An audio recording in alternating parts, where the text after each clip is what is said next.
जय हिंद साहब। और कैसे हैं आप सब? अच्छे हैं? ईश्वर करे आप सदा अच्छे ही रहेंगे। शिष्यभ्य स्वस्ति भवेत कल्याणमस्तु। आरंभ करते हैं जी। हम भाषा के कौशलों का अध्ययन कर रहे हैं पिछली कक्षाओं से, और आज हम अंतिम कौशल को पढ़ने जा रहे हैं, जो कौन सा कौशल है? लेखन। कौन सा कौशल है? लेखन। देखना,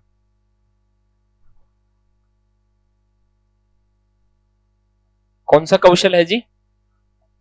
लेखन कौशल। देखो, अब इसमें तो मैं आपको क्या बताऊं, लिखना तो जानते ही हो आप। अरे भाई, उच्चारण ध्वनि समूह को सुनकर के लिख देना लेखन है। लेकिन महाराज, लेखन कौशल को सबसे अंत में क्यों रखा गया? इतना क्या स्पेशल है इसमें? बड़ा महत्वपूर्ण है। लिखना केवल उच्चारण सुनकर लिखना ही नहीं होता, जो सृजन है, जो रचना है, वो भी तो लेखन में आएगी। अब आपको कोई कविता लिखे, व्यक्ति अपने मन के भावों को अभिव्यक्त करे, वो भी कौन सा कौशल है? लेखन कौशल। कौन सा कौशल है? लेखन। तो लिखना कितने प्रकार का हो गया? दो प्रकार का। एक तो सामान्य तौर पे किसी ने उच्चारण किया, स्वयं ने उच्चारण किया, उसको लिख दिया कि राम जयपुर जाता है, ठीक है। और एक कोई अपने मन के भावों को अभिव्यक्त करना, पत्र लेखन, निबंध लेखन, ये भी सब लेखन कौशल में ही तो आएंगे, ठीक है। तो वहां थोड़ा सा व्यक्ति को क्या आता है? जोर आता है। तो अच्छा पाठक, अच्छा लेखक, अच्छा श्रोता, अच्छा वक्ता, ठीक है। खैर, लेखन की कई विधियां हैं जी, अपन छोटे बच्चे से चालू करते हैं, ठीक है। कई है, रूपरेखा अनुकरण, स्वतंत्र अनुकरण, ठीक है, आपकी पेस्टालोजी विधि, आपकी जैक्टोट विधि, ठीक है, आपकी मोंटेसरी विधि। मोंटेसरी विधि से भी तो लिखना सीखा जाता है, ठीक है, और काफी अच्छे ढंग से सीखा जाता है। मोंटेसरी विधि पढ़ते समय अपन पढ़ चुके हैं, ठीक है। स्वतंत्र अनुकरण पढ़ चुके हैं, रूपरेखा अनुकरण की भी चर्चा कर चुके हैं, ठीक है। अरे भाई, एक होता दृष्टानुलेखन, देख करके लिखना। भाई, गुरुजी ने बोर्ड पर लिख दिया, बच्चे ने देखा, फिर बिना देखे खुद लिखा, फिर मूल से मिलाया, फिर जो त्रुटियां हुई उनको राउंड किया, फिर उनको सुधारा। एक ही जैक्टोट नाम के शिक्षा शास्त्री ने प्रयोग किया था, इसलिए जैक्टोट विधि कह देते हैं। और दूसरी एक होती श्रुत लेखन। कौन सी? सुन करके लिखना। गुरुजी बोले, आपने लिखा, फिर गुरुजी ने बोर्ड पे सही लिख दिया, ठीक है, तो आपने चेक कर ली। इसमें भी दो तरीके अपनाए जा सकते हैं। इतनी सामान्य बात है, क्या बताएं इनको। मान लीजिए छात्र संख्या कम है, तो गुरुजी एक एक बच्चे की कॉपी चेक कर सकते हैं, उसके राउंड लगा दे, कहीं भाई इसको 20-20 बार लिखिए, 15-15, 10-10 बार लिख। संख्या ज्यादा है तो गुरुजी ने शुद्ध बोर्ड पर लिख दिया, विद्यार्थी खुद चिन्हित करेगा अपनी त्रुटियों को, और बाद में उनमें क्या करेगा? सुधार करेगा, ठीक है। तो इसको लिखते लिखते समझते हुए आगे बढ़ते हैं। लेखन कौशल को, बड़ा सरल सा कौशल है, इतना जटिल नहीं है। तो लिखिए, लेखन कौशल लिखो। उच्चारित ध्वनियों को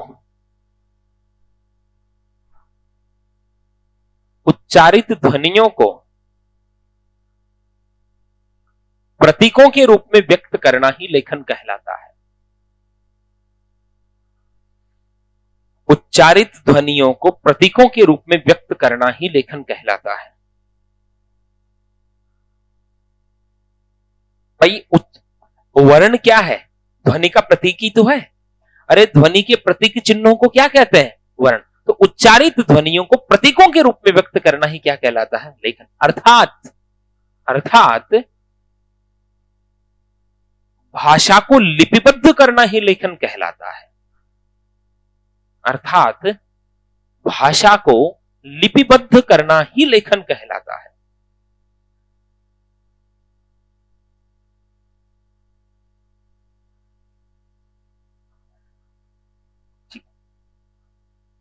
अगली पंक्ति में लिखिए, पहले बालक को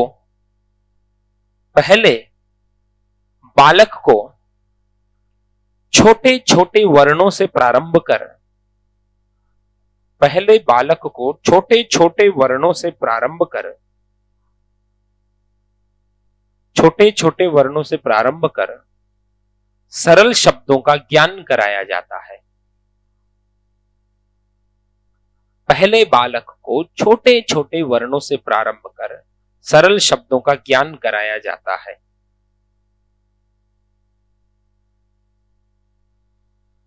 ठीक, आगे बढ़िए। लेखन कौशल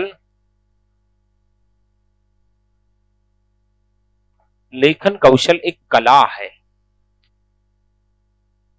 लेखन कौशल एक कला है। जो 2 चरणों में विकसित होती है। लेखन कौशल एक कला है जो 2 चरणों में विकसित होती है। लेखन कौशल एक कला है जो 2 चरणों में विकसित होती है। पहला चरण तो क्या है भैया? जो सुना उसको लिखा, जो उच्चारण सुना उसको लिपिबद्ध कर दिया, सुंदर ढंग से लिख दिया, पढ़ने वाले को समझ आ जाए। दूसरा, अपने मन के विचारों को, भावों को अभिव्यक्त करने की कला, वो भी तो लेखन कौशल है। तो ठीक है, वो जटिल होता है। प्रारंभिक तौर पे तो अपने बच्चे को सामान्य तौर पर लिखना सिखाएंगे, फिर जो रचना शिक्षण होगा तब वो बाद में लेखन में निपुण होगा। रचना में से दिखेगा ना, वे सामने वाले को कहते हैं दीपावली पर निबंध लिखो, रचना कौशल ही है, रचना ही तो होगी। अब उसको लेखन आना चाहिए, उसके पास विचार भी होना चाहिए, उनमें तारतम्यता भी होनी चाहिए, अच्छे अच्छे शब्द भी होने चाहिए। उसको कह दिया कि यदि आप भारत के प्रधानमंत्री होते तो क्या होता, इस बिंदु पे लिखना है, तो ये लेखन कौशल में ही आएगा। तो लिखिए पहला बिंदु, भाषा की ध्वनियों को, भाषा की ध्वनियों को लिपिबद्ध करके, भाषा की ध्वनियों को लिपिबद्ध करके उनको, भाषा की ध्वनियों को लिपिबद्ध करके उनको शुद्ध, भाषा की ध्वनियों को लिपिबद्ध करके उनको शुद्ध, सुपाठ्य, सुपाठ्य मतलब पढ़ा जा सके, शुद्ध, सुपाठ्य वह सुंदर रूप में, वह सुंदर रूप में प्रस्तुत करने की कुशलता, वह सुंदर रूप में प्रस्तुत करने की कुशलता।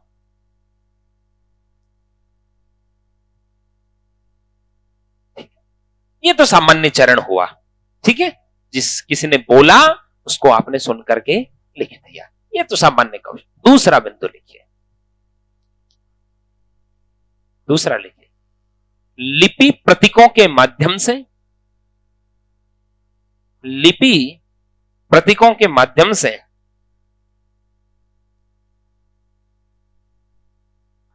लिपि प्रतीकों के माध्यम से अपने भावों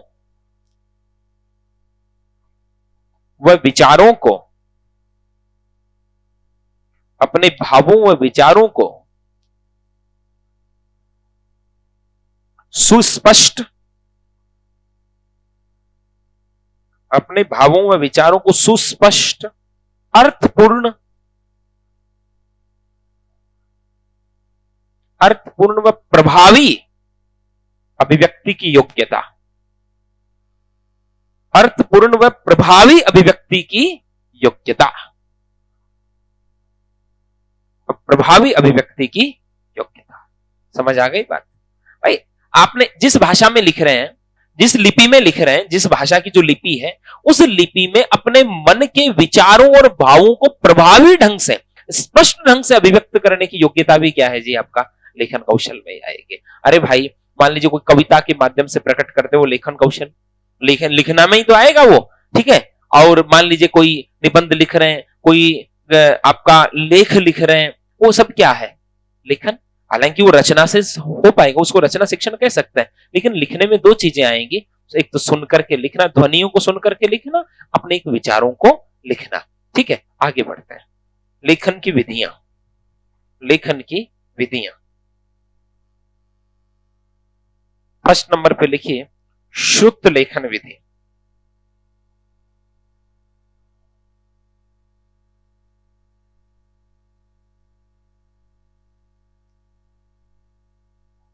श्रुत लेखन विधि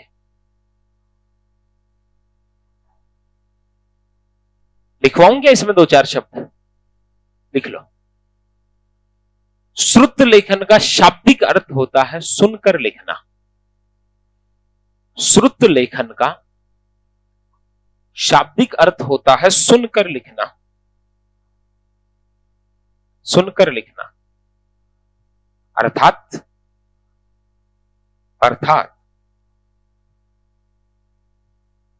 इस विधि के अंतर्गत,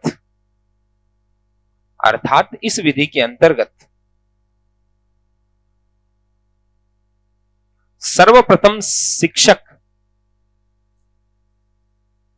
अर्थात इस विधि के अंतर्गत सर्वप्रथम शिक्षक शुद्ध उच्चारण में बोलकर, सर्वप्रथम शिक्षक शुद्ध उच्चारण में बोलकर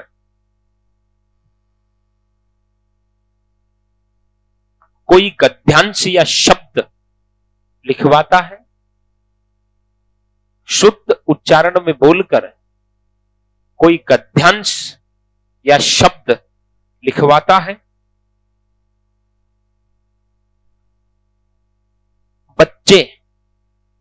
बच्चे शिक्षक के उच्चारण के अनुसार, बच्चे शिक्षक के उच्चारण के अनुसार लेखन कार्य करते हैं। बच्चे शिक्षक के उच्चारण के अनुसार लेखन कार्य करते हैं। लिखने के बाद उसकी जांच की जाती है।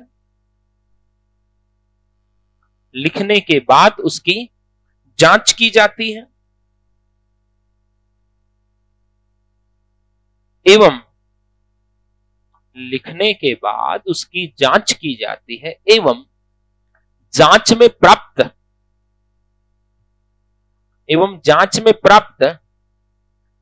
अशुद्ध वर्तनी वाले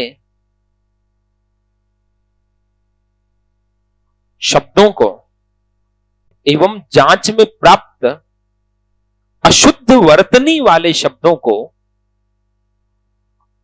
लिखने के बाद उसकी जांच की जाती है एवं जांच में प्राप्त अशुद्ध वर्तनी वाले शब्दों को पुनः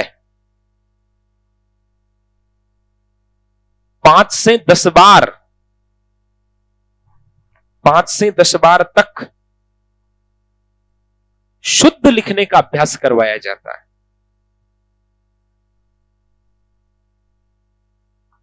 5 से 10 बार शुद्ध लिखने का अभ्यास करवाया जाता है।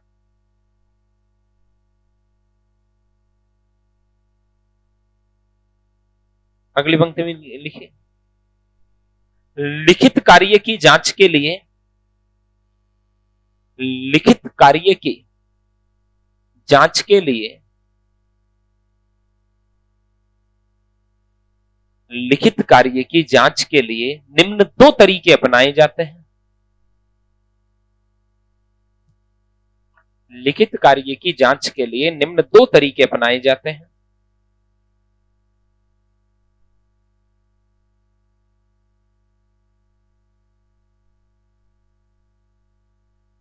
छात्र संख्या कम होने पर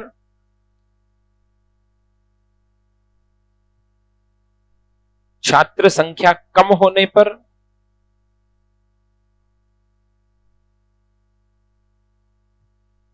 छात्र संख्या कम होने पर डेश लगा के लिख दो, प्रत्येक बच्चे की व्यक्तिगत जांच करना, प्रत्येक बालक की व्यक्तिगत जांच करना,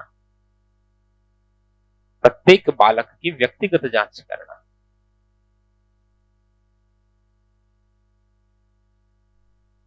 कोष्ठक में लिख दीजिए सर्वश्रेष्ठ तरीका, सर्वश्रेष्ठ तरीका। ठीक है, सर्वश्रेष्ठ। भाई संख्या कम है तो हर बच्चे की कॉपी चेक कर लो, 10-20 बच्चे हैं तो, और उसमें आप राउंड बनाओ, बेटा ये गलती हो गई, यहाँ ऐसे सुधार को करो, ये सिरो रेखा ऐसे खींचो, ये जो है ना रेखा ऐसे खींचो, ये घुमाओ, ऐसा हो। आप बच्चे को सजेस्ट कर सकते हैं, ज्यादा अच्छा रहेगा। दूसरी स्थिति, छात्र संख्या अधिक होने पर, छात्र संख्या अधिक होने पर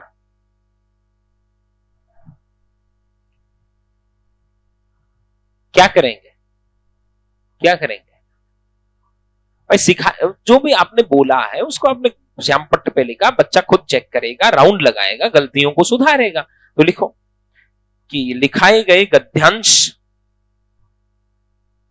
या शब्दों को, लिखाए गए गद्यांश या शब्दों को, लिखाए गए गद्यांश या शब्दों को श्यामपट्ट पर लिखाए गए गद्यांश या शब्दों को श्याम पट्ट पर शुद्ध रूप में लिख देना, श्याम पट्ट पर शुद्ध रूप में लिख देना,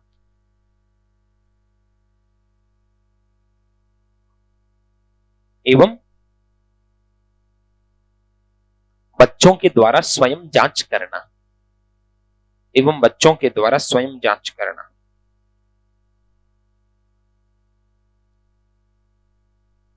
ठीक है, ये प्राचीन तरीका है बच्चों के लेखन कौशल को सुधारने का। तो लिखिए अगली पंक्ति में, यह विधि लेखन शिक्षण की, यह विधि लेखन शिक्षण की प्राचीन एवं परंपरागत विधि मानी जाती है। यह विधि लेखन शिक्षण की प्राचीन एवं परंपरागत विधि मानी जाती है।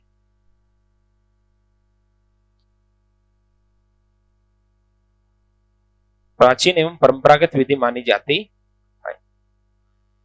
अगली पंक्ति में लिखिए, इस विधि के आधार पर ही, इस विधि के आधार पर ही, इस विधि के आधार पर ही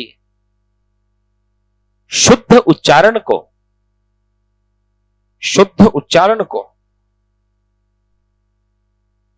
भाषा शिक्षण का, शुद्ध उच्चारण को भाषा शिक्षण का महत्वपूर्ण अंग माना जाता है। शुद्ध उच्चारण को भाषा शिक्षण का महत्वपूर्ण अंग माना जाता है। अरे भाई, आप उच्चारण अशुद्ध करेंगे तो लिखने वाला शुद्ध लिख पाएगा क्या? तो इस विधि में सुनकर के लिखना है। तो इस विधि के आधार पर ही यह माना गया कि भाषा शिक्षण में उच्चारण शिक्षण भी महत्वपूर्ण अंग होता है, क्योंकि आपके अशुद्ध उच्चारण से बड़ा प्रभाव पड़ेगा लेखन कौशल पर। समझ गए आप इस बात को? अब आगे बढ़िए, एक दूसरी विधि लिखिए।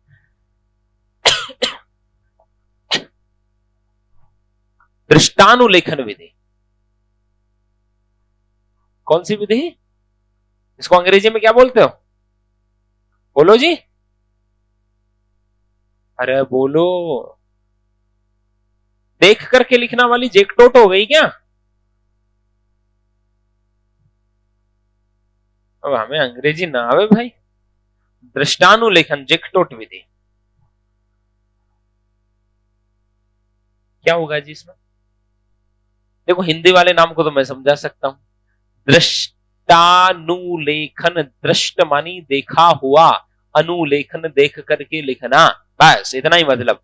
गुरुजी ने लिखा या कोई किताब है उसमें लिखा हुआ है, उसको देख करके बच्चे ने बिना देखे लिखा, ठीक है, फिर उस मूल से उसने मिलाया, फिर अपनी गलतियों को पहचाना, फिर उसमें क्या किया? सुधार। तो ये स्वयं करके सीखने के सिद्धांत पर काम करती है दृष्टानुलेखन। जेकटोट नाम के शिक्षा शास्त्री ने कहते हैं, इसका प्रयोग किया, इसलिए इसको जेकटोट भी कहते हैं। लिखिए, दृष्टानुलेखन का, दृष्टानुलेखन का शाब्दिक अर्थ होता है, दृष्टानुलेखन का शाब्दिक अर्थ होता है, दृष्टानुलेखन का शाब्दिक अर्थ होता है देखकर लिखना। दृष्टानुलेखन का शाब्दिक अर्थ होता है देखकर लिखना।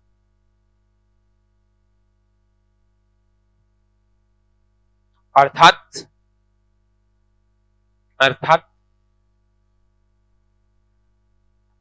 इस विधि के अंतर्गत, इस विधि के अंतर्गत बच्चे, इस विधि के अंतर्गत बच्चे शिक्षक द्वारा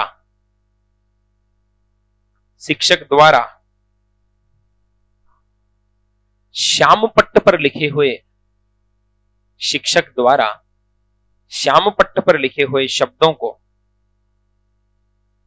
देखकर, शब्दों को देखकर अथवा पाठ्य पुस्तक में, अथवा पाठ्य पुस्तक में लिखे हुए शब्दों या वाक्यों को, गुरुजी वाले में भी शब्दों के साथ वाक्य ओब्लिक लगा के लिख दो, ठीक है। श्याम पट्ट पर लिखे गए शब्दों या वाक्यों को देखकर अथवा पाठ्य पुस्तक में लिखे हुए शब्दों या वाक्यों को देखकर शुद्ध लेखन का अभ्यास करते हैं, शुद्ध लेखन का अभ्यास करते हैं।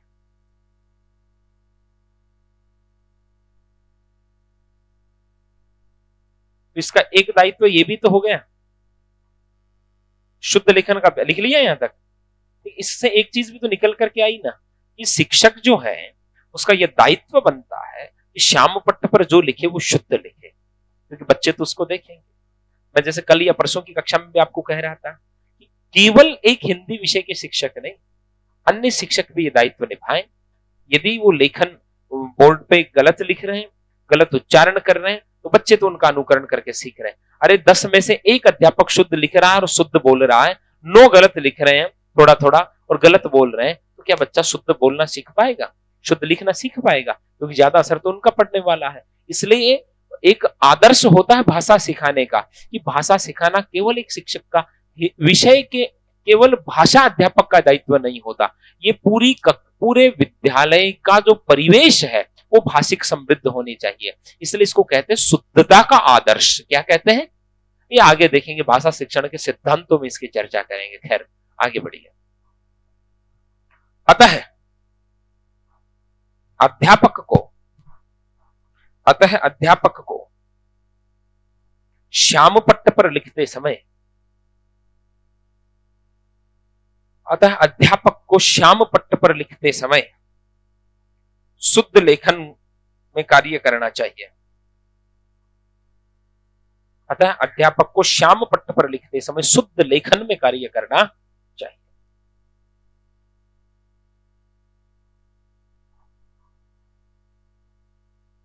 अगली पंक्ति में लिखिए, यह विधि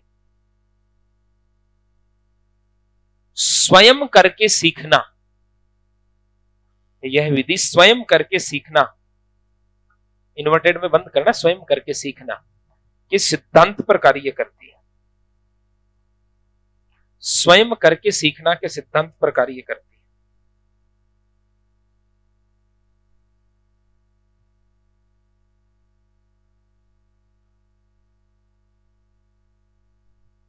अरे बाकी कौन सी विधियां होगी? हमने आधुनिक शिक्षण विधियों में किंडरगार्टन और मोंटेसरी वो देखी थी ना, ठीक है। तो उनमें भी तो प्रयोग तो होता है, लिखना तो सिखाते ही है ना भाई, उनमें अलग प्रकार से सिखाते हैं, ठीक है भाई। अपने मोंटेसरी मेथड में पहले वो बनी हुई आकृति हुई बच्चे को वो पहले पेन पेंसिल पकड़ने का अभ्यास कराएंगे, ठीक है। उसके बाद सैंड बोर्ड पर बने हुए वर्णों के अक्षरों पे उंगली फिराना सिखाएंगे, उससे उसको क्या होगा, उसकी बनावट माइंड में सेट हो जाएगी। फिर उसको लिखने के कहेंगे, लिखने के साथ साथ उच्चारण भी करते जाएंगे, तो लिखने के साथ साथ वो बोलना सीख जाएगा, ठीक है। सामान्य विधियों से एक बालक 8 वर्ष तक आते आते जो सीखता है, यहाँ 1-1.5 महीने के अंदर 4 साढ़े 4 साल का बच्चा सीख जाता है। ये हमने देखा था ना, ठीक है। एक होती अक्षर स्वरूपानुकरण विधि, उसमें 5-5 पंक्तियां भरने की अब जरूरत है नहीं, ठीक है। देश देश बनाया हुआ है, ट्रेसिंग विधि कहते हैं इसको। अब बच्चा उस पर पेंसिल फिरा करके सीखे, या गुरुजी ने पहले वो कबूतर बना देते थे और इसको मोटा कर ले, वो पुराना तरीका था, अक्षर स्वरूपानुकरण ही था। तो अपन ये कह सकते हैं कि स्वतंत्र अनुकरण विधि और रूपरेखा अनुकरण विधि। तो नाम लिख लीजिए उनके, तो लिखिए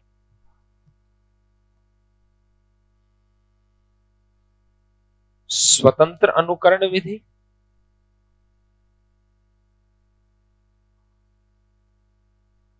रूपरेखा अनुकरण विधि,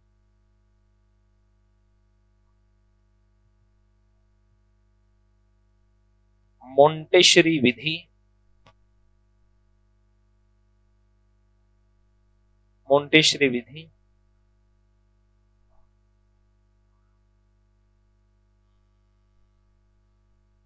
एक होती खंडशः लेखन विधि। ये क्या होती है रे?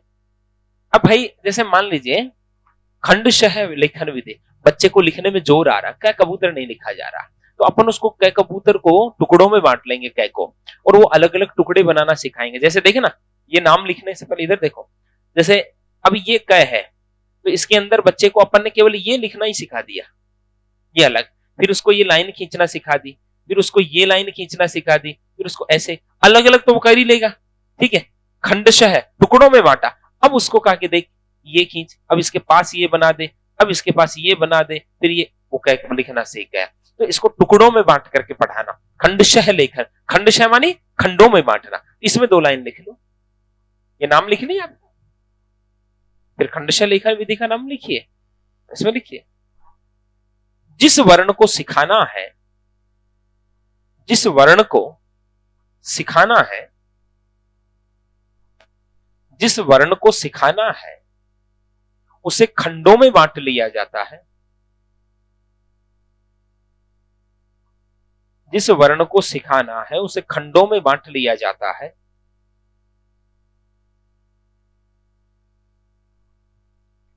और फिर उन्हें जोड़कर, और फिर उन्हें जोड़कर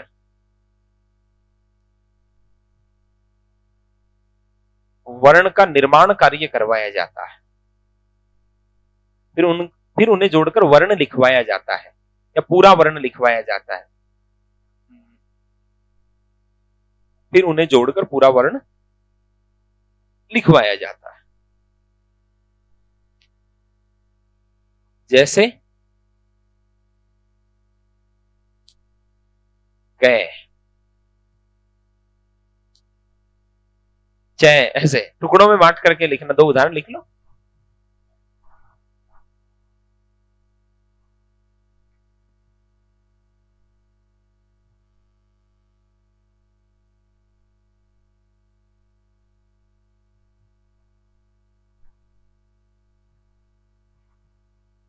भाई इस विधि का फायदा क्या होगा, बच्चे को उसकी पूरी बनावट समझ में आ जाएगी, उसको रटना नहीं पड़ेगा, ठीक है। तो अपन लिख सकते हैं इसमें रुचिकर व मनोवैज्ञानिक विधि,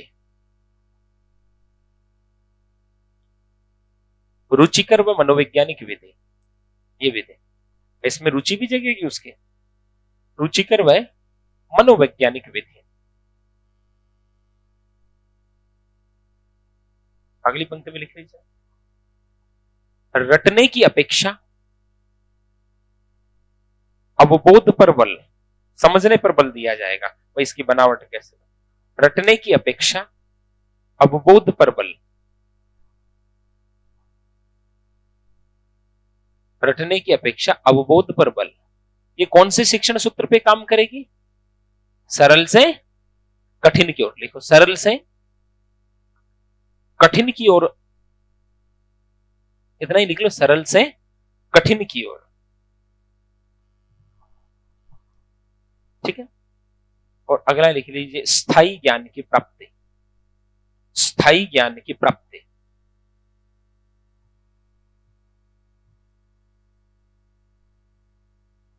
ठीक है। अब लेखन में त्रुटियां होती क्यों है, असावधानी पूर्वक लिखें, ध्यान न दें, जल्दबाजी करें, बच्चों की अशुद्धियों पे गुरुजी उनको टोके ना, सुधार करने के लिए नहीं कहें, है उच्चारण ही अशुद्ध करें, तो भी लेखन कौशल में क्या होती है, त्रुटियां होती है। तो लिखिए त्रुटियां करने के कारण, त्रुटियां करने के कारण, त्रुटियां करने के कारण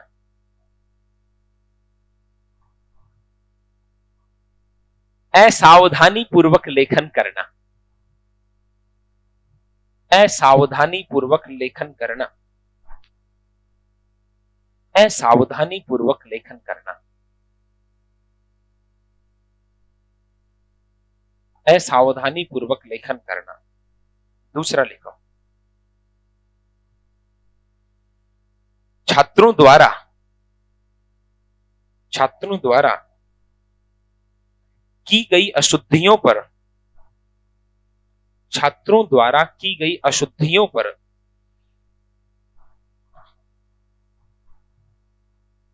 शिक्षक द्वारा, छात्रों द्वारा की गई अशुद्धियों पर शिक्षक द्वारा आवश्यक संशोधन न करना, छात्रों द्वारा की गई अशुद्धियों पर शिक्षक द्वारा आवश्यक संशोधन न करना। अरे भाई, बच्चा त्रुटि करता जा रहा है, आपने कभी उसको टोका ही नहीं, तो उसकी तो आदत में आ जाएगी। देखो, शिक्षक के कितने दायित्व होते हैं, समझिए आप। जब आप अध्यापक बने तो आप इन दायित्वों का निर्वहन कीजिएगा, ठीक है, वरना वो त्रुटियां उनकी चलती रहती है। भाई, आपने कॉपी चेक की, सीधा साइन मारा लास्ट वाले पन्ने पे, बेचारों से नकल तो करवा ली 15 पन्नों में, दीपावली की छुट्टी में खून पी गए उनका, और अंत में साइन कर दिया लास्ट वाले पन्ने पे। ये कोई तरीका होता है?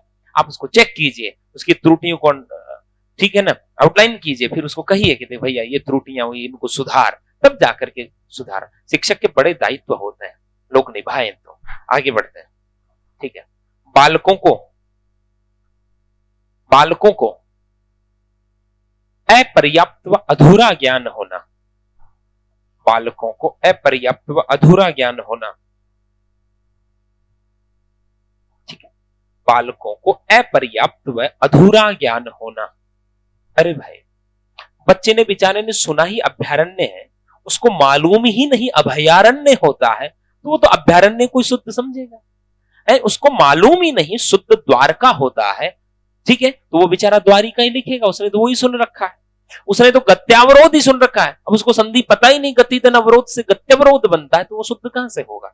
एक संयुक्ताक्षरों का ज्ञान न होना भी दिक्कत पैदा करता है। तो लिख लीजिए, संयुक्ताक्षरों का अपर्याप्त व अधूरा ज्ञान होना, संयुक्ताक्षरों का अपर्याप्त व अधूरा ज्ञान होना।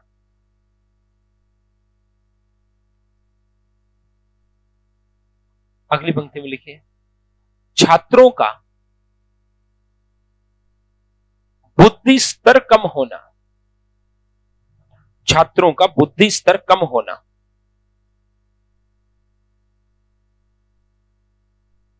अगला लिखिए, अशुद्ध उच्चारण,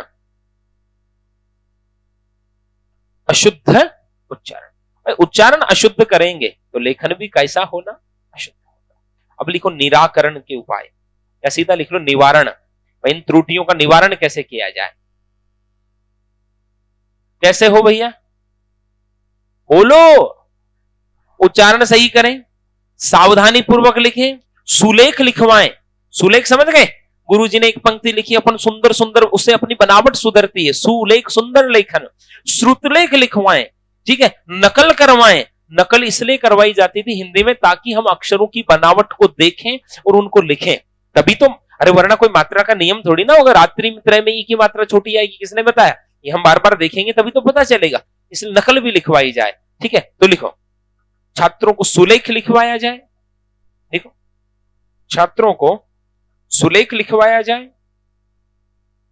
पहले एक कॉपी सुलेख की होती थी, एक कॉपी श्रुतलेख की होती थी, एक कॉपी नकल की होती थी, एक प्रश्नोत्तर की होती थी। हिंदी में कॉपियां होती थी 4।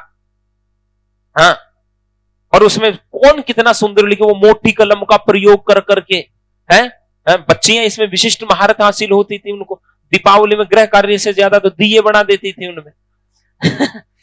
तो छात्रों को सुलेख लिखवाया जाए। और कई बच्चे तो टेंडर जारी करते थे, मेरा ये कार्य कौन करेगा, मैं उसको दीपावली में 100 रुपए के पटाखे दिलवाऊंगा। कई पैसे वाले बच्चे ऐसे टेंडर भी जारी करते थे, फिर कई लोग उनका काम करते थे, ठीक है। दूसरा, छात्रों से श्रुतलेख भी प्रतिदिन लिखवाया जाए। छात्रों से श्रुतलेख भी प्रतिदिन लिखवाया जाए।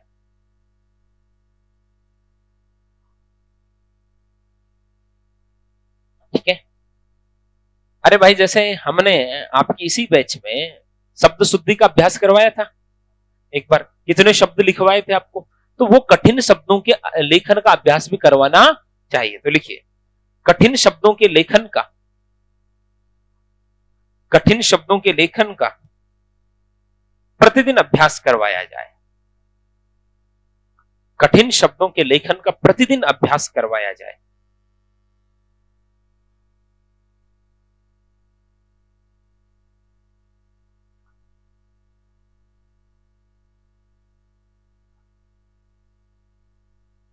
शुद्ध उच्चारण का अभ्यास करवाया जाए।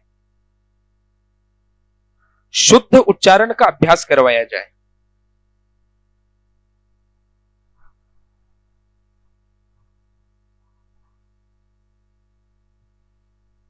ठीक है। सावधानी पूर्वक व धैर्य के साथ लिखने को कहा जाए। भाई जैसे हम कई बार बोर्ड पे फास्ट फास्ट लिखते हैं तो ऐसे ही कर देते हैं गड़बड़। सावधानी से लिखें, धैर्य, जैसे मैं आपको धीमे धीमे लिखवाता हूं, ये सावधानी पूर्वक व धैर्य के साथ लिखने को कहा जाए। कितना धीमे लिख रहे हैं अपन, बताओ। ये तभी है लेखन कौशल को सुधारने के लिए। सावधानी पूर्वक व धैर्य के साथ लिखने को कहा जाए।